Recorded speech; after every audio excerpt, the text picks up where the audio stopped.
عليكم ورحمة الله وبركاته. ازيكم عاملين ايه؟ وحشتوني جدا جدا جدا. النهاردة هنعمل مع بعض تحلية سهلة وسريعة وجميلة جدا. منظرها زي ما انتم شايفين كده، احنا خلاص خلصناها. منظرها جميل جدا يا جماعة. هو ممكن في الكاميرا تكون مش جايبالكم الالوان بالظبط، بس هي في الطبيعة لونها تحفة وهيعجبكم جدا الطعم والشكل وكل حاجة. جميلة جدا البسكوت بتاعها اللي هو العجينه بتاعتها ديت ناعمه ولما بتيجي تدوقيها كده بتلاقيها بتدوب في بقك وجميله جدا. وهنا كده يا جماعه انا قدمتها لكم زي ما انتم شايفين كده، كيوت قوي وصغنونه وعسل. يلا بينا نبدا بالمكونات مع بعض. معانا هنا 500 جرام دقيق، و180 جرام زبده، و70 جرام زيت، والمربى حسب رغبتك انتي عاوزاها تين او فراولة. انا جايباها فراولة. والسكر 125 جرام سكر بودر، وبيضتين ورشة فانيليا. انا حاطة على الدقيق رشة ملح. ويلا بينا نبدأ مع بعض بالطريقة بأول خطوة.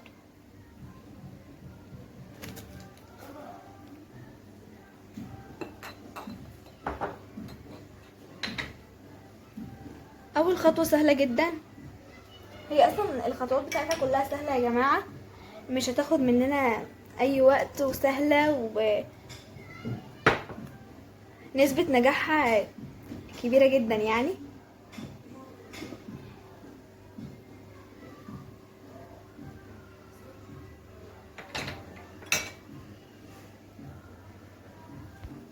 ويلا بينا نبدأ اول خطوة معانا في الطريقة بتاعتنا. جبنا هنا بولة فاضية، بولة هنحط فيها اول حاجة الزبدة والسكر.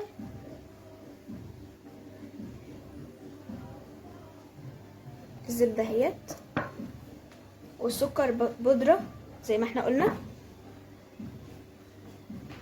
هنبدأ نخلط المكونين بتوعنا دول مع بعض كويس جدا لحد ما نتأكد انهم اتمزجوا.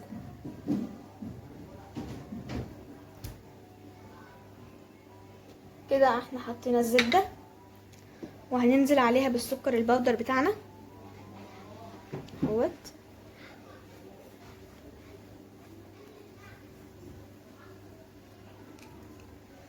انا الطريقه بتاعتنا النهارده يعني دلوقتي انا جايباه بودر للناس اللي كمان ما عندهاش مضرب كهرباء، فاحنا جايبينه بودر عشان كمان يبقى سهل علينا ان هو يتمزج مع الزبده بتاعتنا بسهوله. اما هو لو السكر بتاعنا مش بودر او خشن، لازم هنحتاج مضرب كهرباء عشان يخلطهم كويس والسكر يدوب.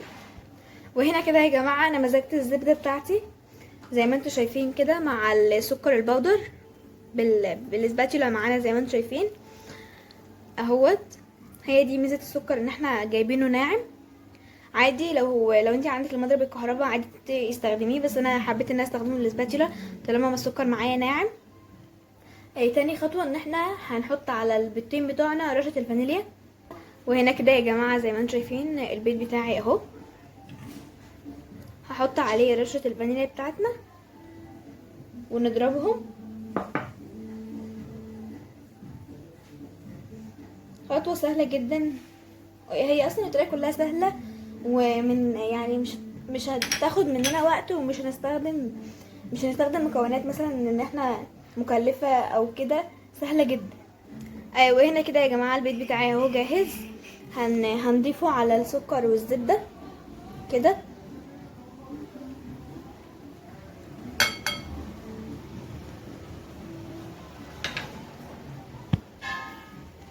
حاجه سهله، ويعني مش لازم انك تتوتري خالص انك هتعملي اي حاجه في البيت، بالعكس انت لازم تثقي في نفسك، تبقي واثقه في نفسك علشان إيه تطلعي الحاجه كويسه.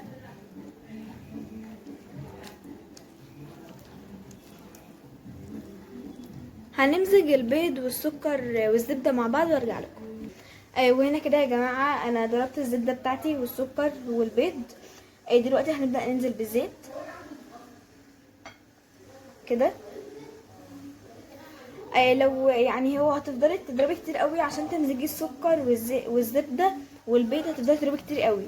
تمام. لو انت عندك مضرب كهرباء يبقى افضل زي ما انا عملت. انا استخدمت مضرب الكهرباء علشان اكسب وقت يعني، عشان كان هياخد مني فتره طويله شويه، فانا اختصرته وعملت المضرب الكهرباء. وهتمزجيهم كلهم كويس جدا. وهنا كده يا جماعه ابقى انا مزجت المكونات كلها زي ما انتم شايفين، القوام كريمي جدا زي ما انتم شايفين كده اهو، القوام بان اكتر زي ما انتم شايفين كده. عامه القوام بتاعنا النهارده هيبقى كريمي جدا زي ما انتم شايفين كده، جميل قوي اهوت. وملحوظه الناس اللي لو انتوا عاوزين تحطوا الكميه كلها زبده مفيش مشكله، بس انا بحب الميكس بين الزبده والزيت. قوام جميل جدا اهو زي ما انتوا شايفين.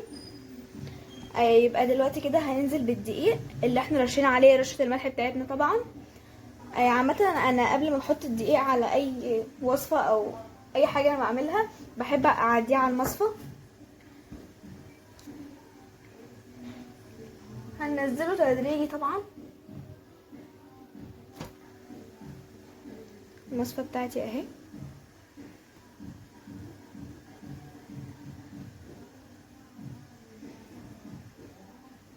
هننزله برضو تدريجي.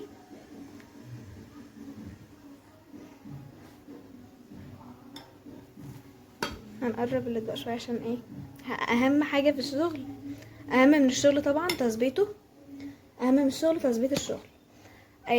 هندخلهم كده.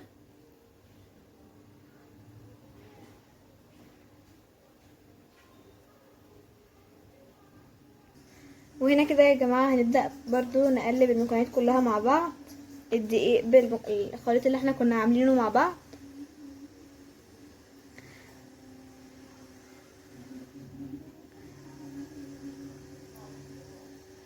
تمام. انا هعمل كده لحد ما يتمزجوا كلهم وبعدين نشوفهم. ويا جماعه الخطوه ديت انا فضلت فيها ان انا استخدم المضرب اليدوي، لان هنستخدمه يعني فتره طويله لحد ما المكونات كلها تتمزج مع بعضها، لان احنا كمان هننزل الدقيق تدريجي. فانا فضلت ان انا استخدم المضرب الكهرباء، وانت فضلي برضو انك تستخدميه علشان لو انت ما عندكيش عندي تستخدمي مضرب اليدوي عادي مفيش مشكله، بس طالما ما هو عندي فانا هستخدمه. هنبدا ننزل لا هنبدأ ننزل الدقيق تدريجي. انا دلوقتي نزلت كمية وضربتها شوية وهكمل ضرب معاكم اهو.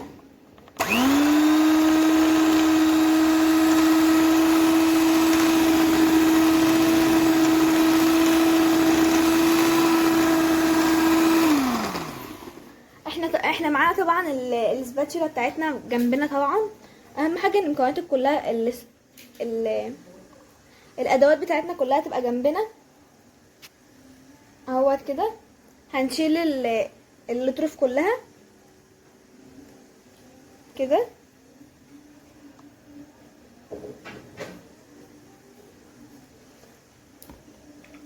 شلنا الاطراف كلها زي ما انتم شايفين كده علشان نمزج المكونات كلها مع بعضها.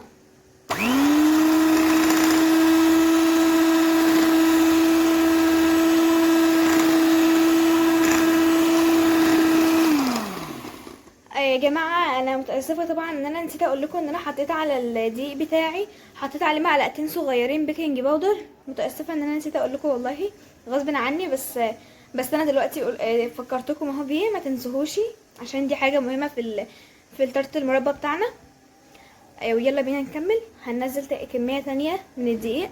طبعا انا جايبه الدقيق جنبي والمصفى برضو. مفيش مشكله ان احنا برضو نتاكد من الدقيق عشان لو في تكتلات. الدقيق بتاعنا كله بينزل تدريجي، فاحنا هننزله تدريجي اهوت كده.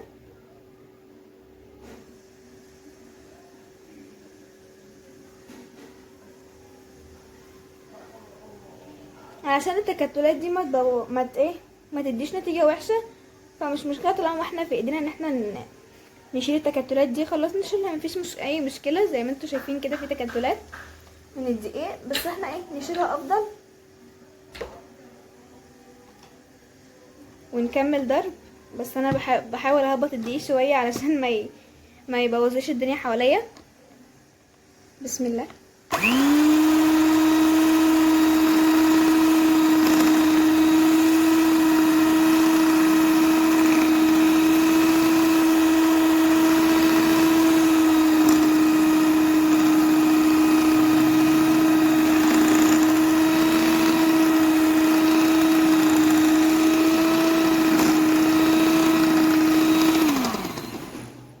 هننزل الاطراف.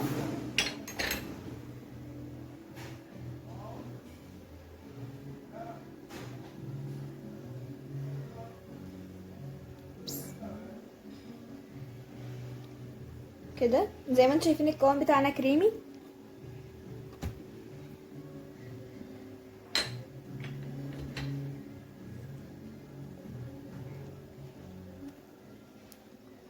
وهنكمل ضرب فيهم برضو عشان عايزين المكونات بتاعتنا كلها تتمسك كويس جدا جدا جدا.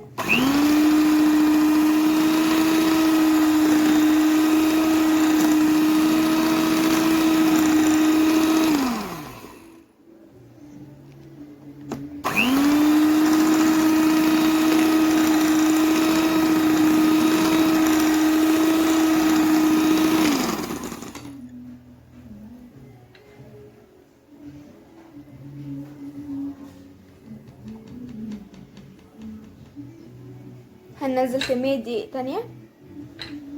الخطوات معانا سهلة جدا يا جماعة، ومكوناتها كلها يعني اقتصادية وموفرة جدا، موجودة في كل بيت.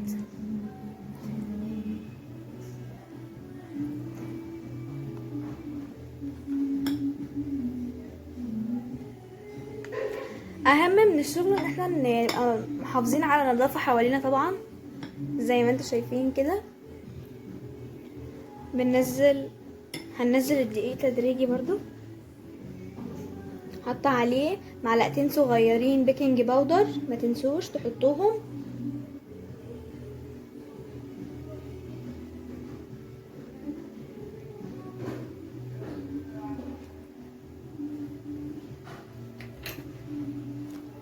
هنهبطهم شوية ونضرب.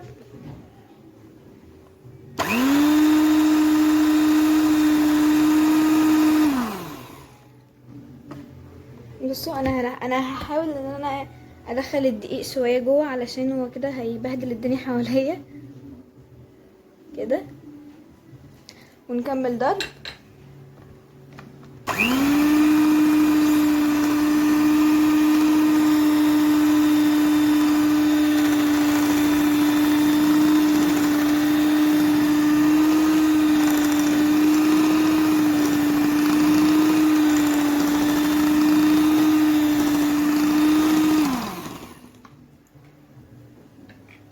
لما بتوقفي ايدك مستقيمه ما بتبهدليش الدنيا حواليك، فانتي وقفي ايدك مستقيمه وانتي ماسكه المضرب، الدنيا هتبقى ماشيه معاكي تمام، والدنيا هتبقى حواليك نظيفه وزي الفل.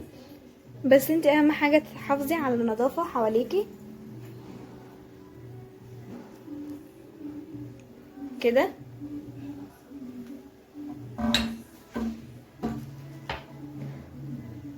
ايوه هنكمل مزج فيهم لان فيه برضو دقيق. القوام زي ما انتوا شايفين بتاعنا كريمي زي تحفه وشكله جميل قوي يا جماعه. لسه النتيجه هتبهركم، هتتبهروا.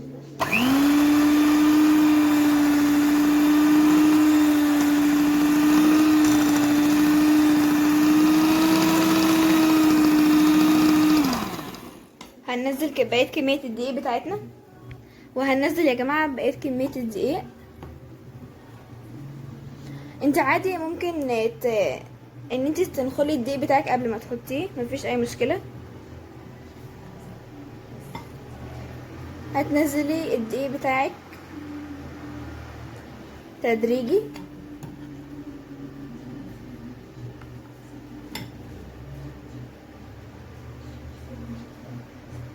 اهوت.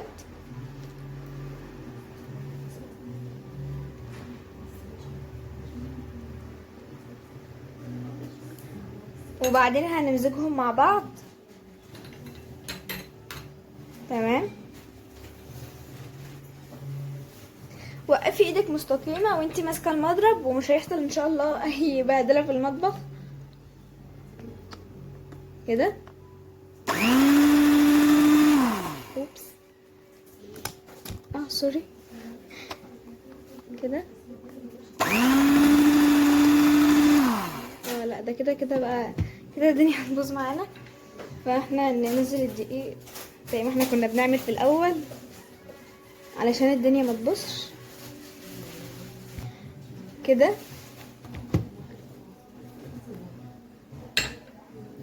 وبعدين برضو هنكمل ضرب يا جماعة، مفيش اي مشكلة معانا.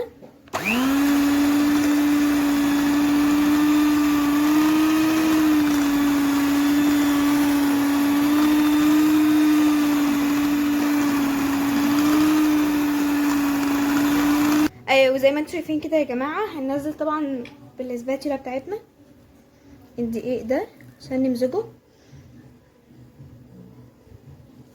العجينة بتاعتنا طبعا هتبدأ، احنا عاوزينها، مش عاوزينها احنا هي هتبقى معانا زي عجينة كده كريمي ناعمة جدا جدا جدا اهوت. هننزل الدقيق كده.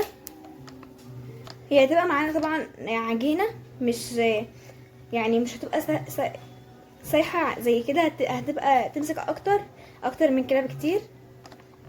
بس هي بدأت. وهنحط بقى كمية الدقيق بتاعتنا واحنا بنلخلهم برضو.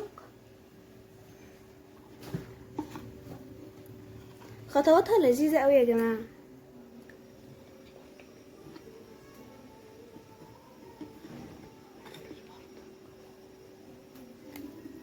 هنحط بقى الدقيق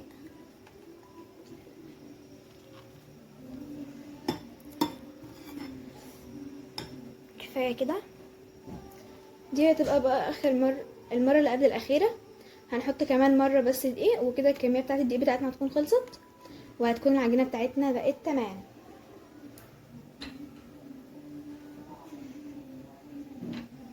هنحاول بقى ايه نهبط الدقيق شوية بالاسباتيولا بتاعتنا علشان المطبخ ما يتبهدلش معانا طبعا، او المنطقة اللي انت واقفة فيها.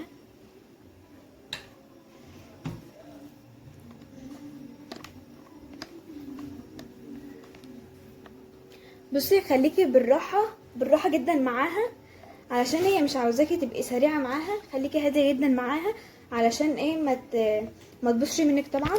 خليكي هادية جدا، يعني هي سهلة اصلا، مش محتاجة اي توتر.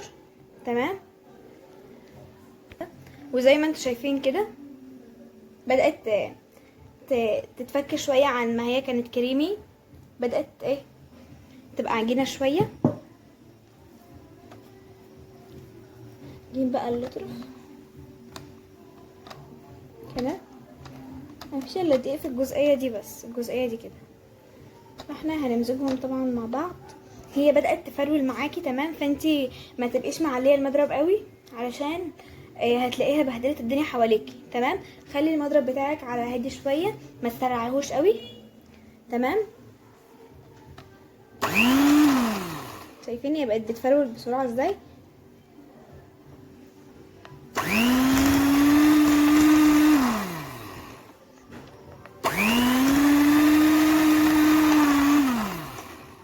كده احنا ضربناهم كلهم مع بعض، بس في شويه دقيق لسه عايزين. هنشيل اول المضرب كده. طبعا احنا جايبين حاجه جنبنا، طبق او صينيه علشان نحط فيها المضرب عشان ما يمسخش الدنيا حوالينا لو هنعمل حاجه او كده كده.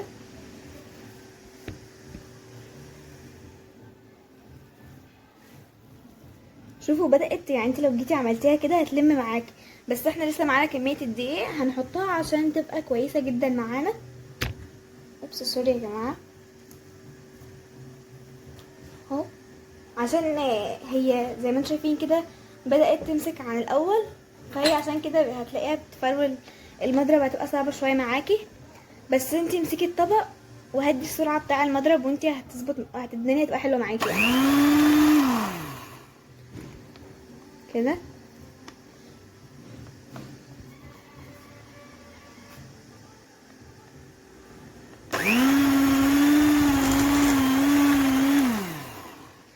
زي ما انتم شايفين كده خلاص احنا مزجناهم كلهم مع بعض. هنحط بقى اخر كمية دقيق معانا اللي هما دول، هنحطهم.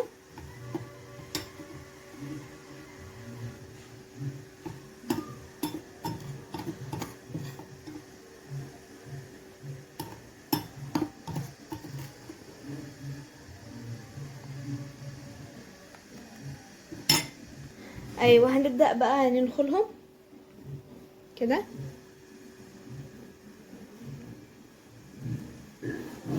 انا بعشق حرفيا الملمس بتاع العجينه بتاعتنا بعد ما تخلص خالص، بعد ما نضرب الدقيق ده بيبقى ملمسها جميل جدا يا جماعه. هنهبط الدقيق شويه وبعدين نضربهم كويس.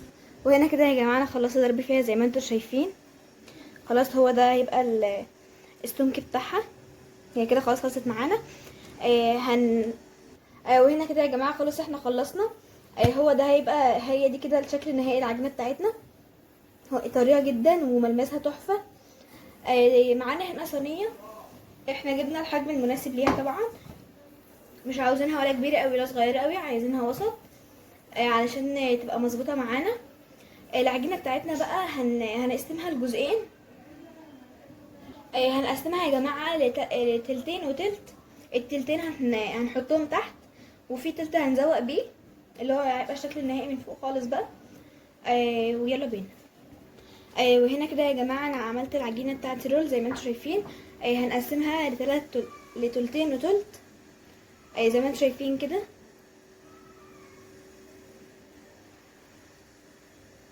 دوت التلت اللي احنا هنزوق بيه، هنركنه وهنستخدم بقى التلتين بتوعنا دولي.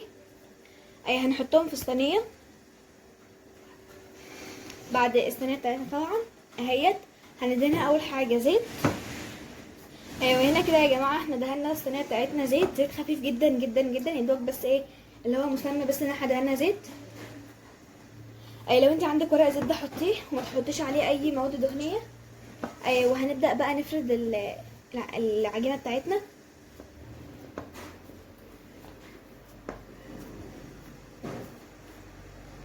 وهنا كده يا جماعه انا بعد ما انا فردت العجينه بتاعتي زي ما انتم شايفين كده، مش عاوزين سمكها عريض، احنا عاوزينه يعني ايه حاجه كده حلوه، مش عريضه ورفيعه في الوسط.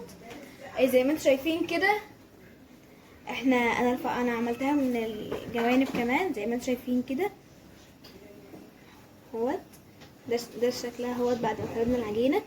انا زي ما انتم شايفين كده يا جماعه، انا خلاص فردت العجينه بتاعتي اهوت. السمك بتاعها انا مش عاوزه السمك بتاعها عريض، انا عاوزه السمك بتاعها وسط. زي يعني حاجه زي دي كده، حاجه زي السمك ده كده، السمك ده كده مظبوطه كويس تمام. انا هنا رفعت خليتها على الحواف زي ما انتم شايفين كده الحته دي. انا عملت الصينيه بتاعتي كلها كده اهوت. دي بتدي شكل في النهائي بعد ما بتخلص بتبقى شكلها حلو جدا. وحبيت ان انا امسحها من الحوافي فخليهاش طلع حته نازله كده كده، مسويها من اللطرف كمان. وكده خلاص، بس انا حبيت اغير مقاس الصينيه عشان يبقى مناسب مع كميه العجين بتاعتي. الخطوه بقى اللي احنا هنعملها دلوقتي ان احنا معانا المربى بتاعتي اهيت حسب ما انت عاوزاها. انا حبيت ان انا اجيبها فراوله لان انا بحب الفراوله. هنبدا بقى نفردها هنا كده بالمعلقه او زي السباتيولا بتاعتك اهوت.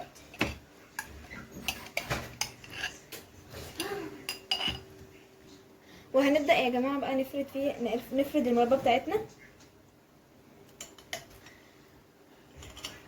في ناس ما بتحبش تكتر المربى بس ما بتبقاش حلوه. المربى لما تبقى متوسطه ولا زياده ولا قليله بتبقى جميله جدا.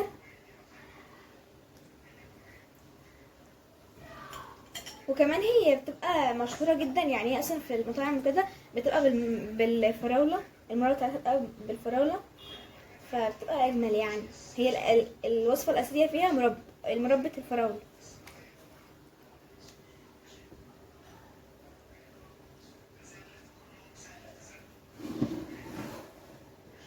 كده.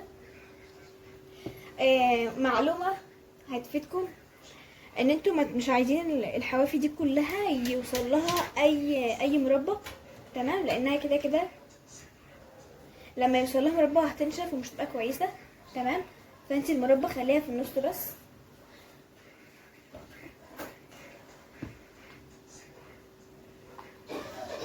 كده. انا مش عاوزه بقى المربى تبقى انا كده مربتي مظبوطه، ولا زياده ولا قليله، في الوسط اهيت. هو ده كده الشكل النهائي. الخطوه التانية بقى هتبقى عباره عن ايه؟ الخطوه التانية ان احنا هنشيل بقى الصينيه دي دلوقتي. احنا طبعا معلقين على مشغلين الفرن كده. هنسيب دي وهنشتغل بقى دلوقتي في خطوه ايه؟ في خطوه التزيين بتاعه الوش، تمام. الخطوه دي فيها كذا طريقه تقدري تعملي بيها.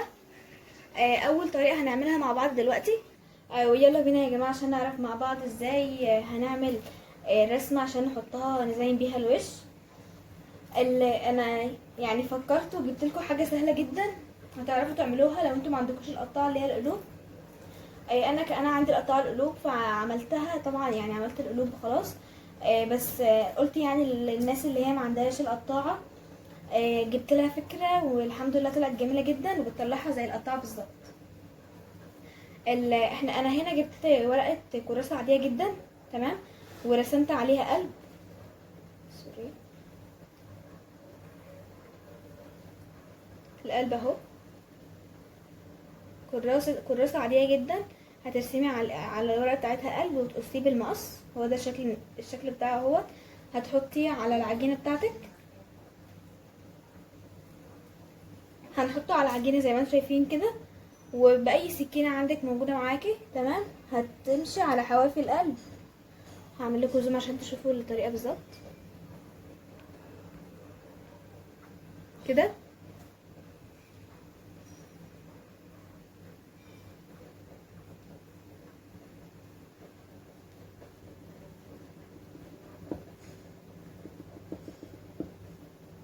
الطريقه سهله جدا يا جماعه، وانا جبت لكم كمان طريقه للناس اللي ما عندهاش اللي هي القطاعه القلوب ديت او الشكل القلب.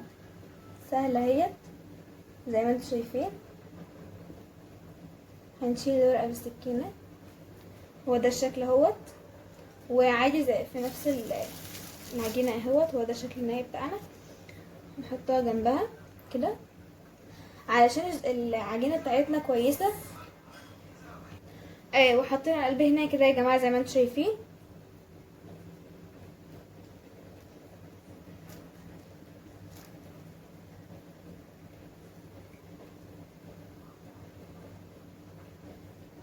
كده امشي على حواف الورقه بالظبط هتظبط معاكي. هي سهله جدا يعني، وكمان دي طريقه جميله هي ومش مكلفه خالص اي ورقه.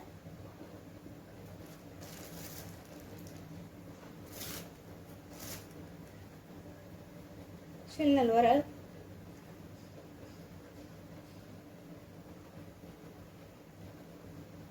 لو انتي مثلا بتعرفي ترسمي ممكن ترسمي على طول من غير ما تعملي القلب، بس القلب حلو ان انتي هتعرفي تجيبي حجم القلوب كلها بنفس الحجم، تمام.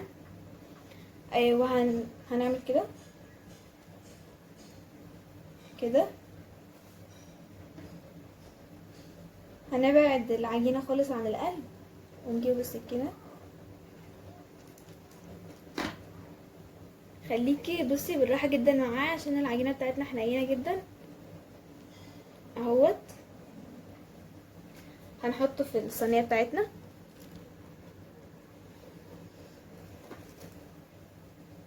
انا عملت الصينيه بتاعتي ما عادش بس فاضل لي الا 3 قلوب.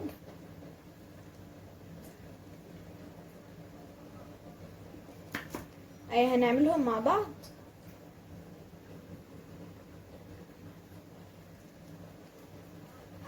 ما عادش دلوقتي كده الا قلبين. بعد القلب اللي انا حطيته هعمل قلبين بس. والعجينه المتبقيه عادي جدا ممكن تعمليها دواير، زي هتطلع معاكي زي بسكوت كده عادي، مفيش مشكله لو اتبقى معاكي كميه زياده.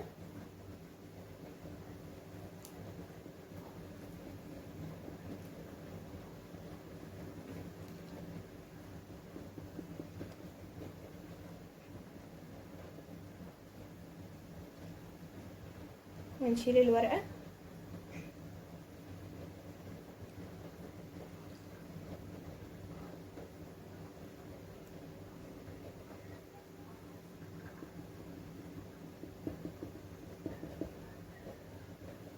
عادي ممكن نكمل كمان، نعمل قلوب الباقي، نعمل قلوب لحد ما العجينه اللي معانا تخلص خالص، ونحطهم في صينيه وندخلها الفرن عادي جدا، مفيش اي مشكله. تطلع معانا بسكوت جميل جدا برضو.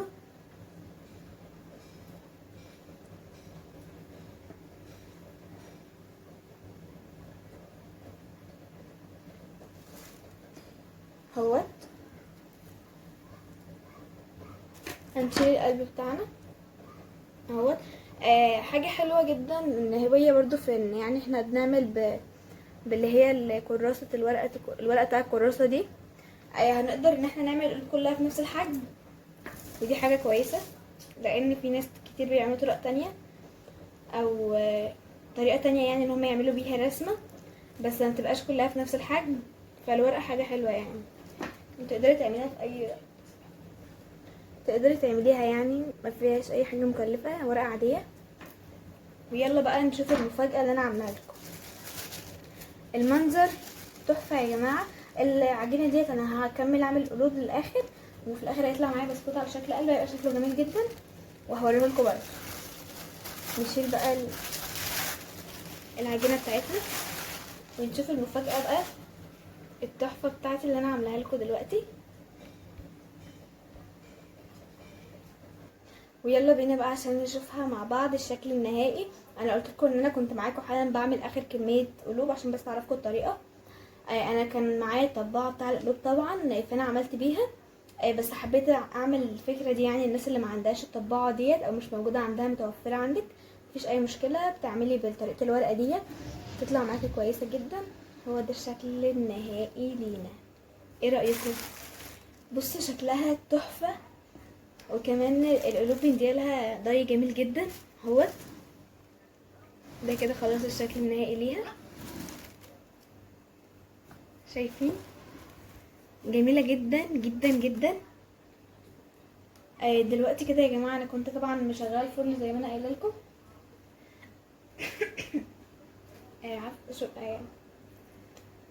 ودلوقتي هنبدا بقى ان في اخر خطوه خالص معانا ان احنا علشان نخلي الوش بتاعها محمر كده وجميل جدا هنعمل الخطوه دي مع بعض. والخطوه بقى يا جماعه اللي هي الاخيره خالص اللي هي قبل ما ندخلها الفرن هنشوفها مع بعض دلوقتي. عباره عن ايه؟ عباره عن ان احنا معانا هنا يعني بق لبن صغير جدا، ممكن نقول معلقه لبن. هما دول معلقه لبن مثلا كبيره. ومعانا بيضه هنحطهم على بعض.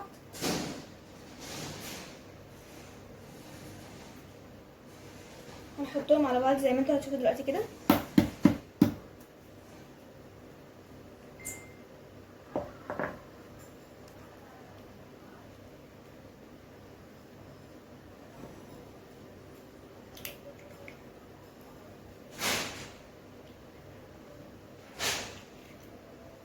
دلوقتي كده يا جماعه احنا حطينا البيضه على اللبن بتاعنا.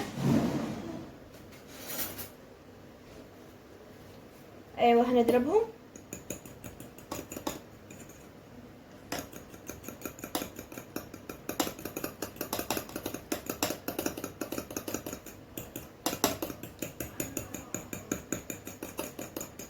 زي ما انتم شايفين كده.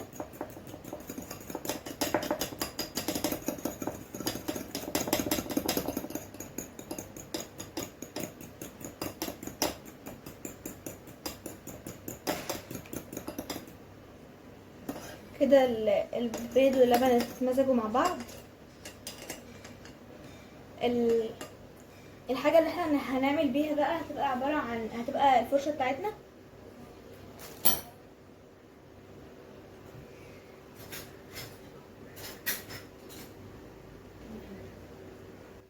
الخطوه دي بقى يا جماعه هتبقى عباره عن ايه؟ معانا هنا الصينيه بتاعتنا،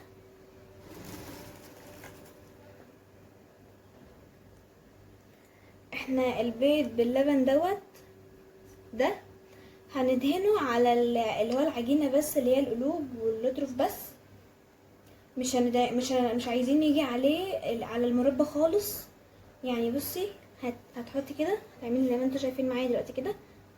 مش هنخلي الفرشه بتاعتنا فيها بيض كتير، يا دوبك كده عشان ما ايه كده، يا دوبك بس احنا عاوزينه يجي بس عليها لان هو يغير لونها. اوبس. ايوه، ودلوقتي يا جماعه كده بصوا، احنا مش عاوزينها، يعني احنا عايزين ننزل منها اللبن والحاجات دي كلها.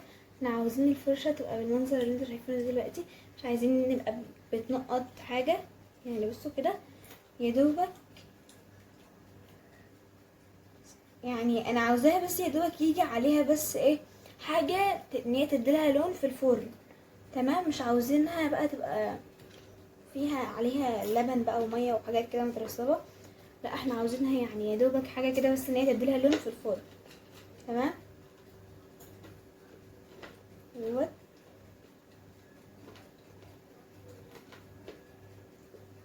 مش عاوزين يجي على البيض على المربى خالص. حاولي على قد ما تقدري. انا دلوقتي حاسه ان هي كان فيها صعوبه في الاول، بس انتي امشي اللي هو انتي تحطي الفرشه بتاعتك وتشيليها لحد ما بقاش فيه يعني في دلوقتي ميه نازله هي تنقط منها. هنشيل ده كله كده. احنا يا دوبك عاوزين الفرشه بتاعتنا يا دوبك بس يبقى عليها اللي هو حاجه بس تخليها تديلها لون في الفرن. اول لما نحطها في الفرن تاخد لون كده لذيذ كده،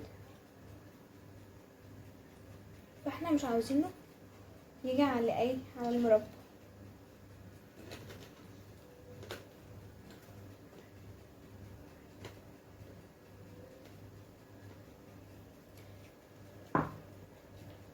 الوصفه دي يا جماعه سهله جدا يعني، ومكوناتها مش شايفه ان هي فيها مثلا حاجه مكلفه او كده، وكل حاجه موجوده في البيت. وعلى فكره يعني المنظر، يعني انتوا شايفين المنظر بتاعها لوحده اصلا يجوع.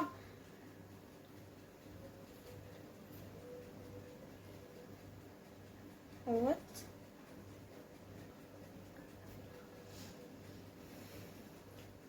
وكده يا جماعه كده خلاص احنا دهناها، حطينا عليها البيض كلها. اي عجينه موجوده في التورت بتاعنا هنحط عليها بيض باللبن اللي احنا لسه عاملينه مع بعض حالا. يعني انا حطيت من هنا كده اللوتروف دي كلها، حطيت عليها طبعا القلوب. تمام، دول كلهم كده نحط عليهم. حاولي تتجنبي ان انت تحطي لبن، حاولي تتجنبي ان انت تحطي لبن على المربى. تمام، عشان تحافظي عليها. ايوه، نحطها عليها، نحط البيض واللبن عليهم كلهم زي ما انتم شايفين كده القلوب كلها. مش عارفه هو ظاهر عندكم ان الفرق يعني. وهنا كده يا جماعه هي لسه طالعه معايا زي ما انتم شايفين. شكلها جميل جدا وريحتها تحفه وهتعجبكم جدا. انا واثقه في كده. وهنا كده انا هنا سوري ظبطت لكم الاضاءه عشان ما كانتش مظبوطه. بس انا مش عارفه اظبط الاضاءه على ان هي تجيب لكم اللون الطبيعي او الحقيقي ليها. بس انا مش عارفه اظبطها، الاضاءه مش ظابطه معايا يعني. بس انا عايزه اقول لكم ان هي لونها ذهبي وجميله جدا وريحتها تحفه. وهن وهنا كده خلاص تبقى نهايه الفيديو بتاعي. بس انا قبل ما اقفل الفيديو بس عايزه اقول لكم على حاجه، ان التفاعل مش حتى بيساوي التعب اللي انا بتعبه في الفيديوهات بتاعتي. فياريت التفاعل يزيد شويه يا جماعه، عشان كده بجد ما ينفعش. انا بتعب جدا في الفيديوهات بتاعتي على ما ان انا اضبط الاضاءه والصوت وبظبط كل الحاجات ديت، بتعب جدا والله. فياريت التفاعل يزيد شويه. وعايزه الناس اللي لسه مشتركتش في القناه تشترك وتفعل الجرس عشان يوصل لها اشعار اول ما انزل اي فيديو جديد. والسلام عليكم ورحمه الله وبركاته.